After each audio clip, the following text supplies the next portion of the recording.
நாளைக்கான பிரமல பார்த்தீங்கன்னா வானதி சந்தாவை காப்பாற்றுறதுக்காக தன்னுடைய வீட்டுக்கு கூப்பிட்டு வந்துடுறாங்க. ஒரு பக்கம் பாண்டி வானதி எந்த பிரச்சனையாக இருந்தாலும் தனக்காக வந்து நிற்கிறான்னு சொல்லிட்டு மனசுக்குள்ள ரொம்பவே சந்தோஷப்படுறாங்க.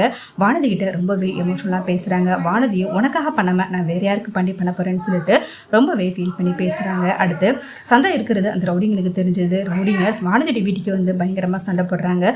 சந்தாவை அங்கேருந்து காப்பாற்றி பாண்டியனுடைய வீட்டுக்கு கூட்டிகிட்டு போயிடறாங்க. ஒரு பக்கம் பாண்டியன் எல்லாரும் சேர்ந்து அந்த ரவுடிங்க எல்லாருமே அடித்து அங்கேருந்து விரட்டுறாங்க. ஆனால் இதுக்கப்புறமும் இங்க இருந்தா நம்மளுக்கு பாதுகாப்பு கிடையாதுன்னு சொல்லிட்டு சேரன் டீவ் பண்றாங்க சந்தாவை கல்யாணம் பண்ணிக்கிறதுக்கு. சந்தாவை நான் உடனே கல்யாணம் பண்ணிக்கிறேன்னு சொல்றாங்க. சந்தா கழுத்துல தாலியும் கட்டிடுறாங்க.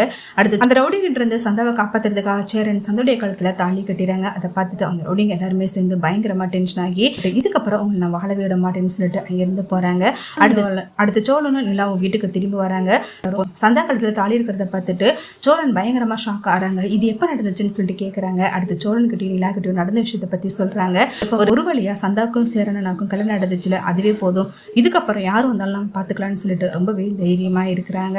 ஒரு பக்கம் அனீஷ் சேரன் கிட்ட என் தங்கச்சிக்கு எப்படியாவது உங்க கூட கல்யாணம் நடக்கும்னு நினைச்சேன், பரவாயில்ல நடந்துருச்சு, இதுக்கப்புறம் எனக்கு எந்த கவலையும் கிடையாது, இதுக்கப்புறம் அவளை நீங்க பாத்துப்பீங்க, எனக்கு நம்பிக்கை இருக்குன்னு சொல்லிட்டு அங்கிருந்து கிளம்பி போறாங்க. ஒரு சேரன் சந்தா கிட்ட நம்மளுடைய கல்யாணம் இவ்வளவு அர்ஜென்டா நடந்துச்சுன்னு நினைச்சிட்டு எதுவும் வருத்தப்படாத சந்தான்னு சொல்லிட்டு சந்தாக்கு ஆறுதல் சொல்றாங்க.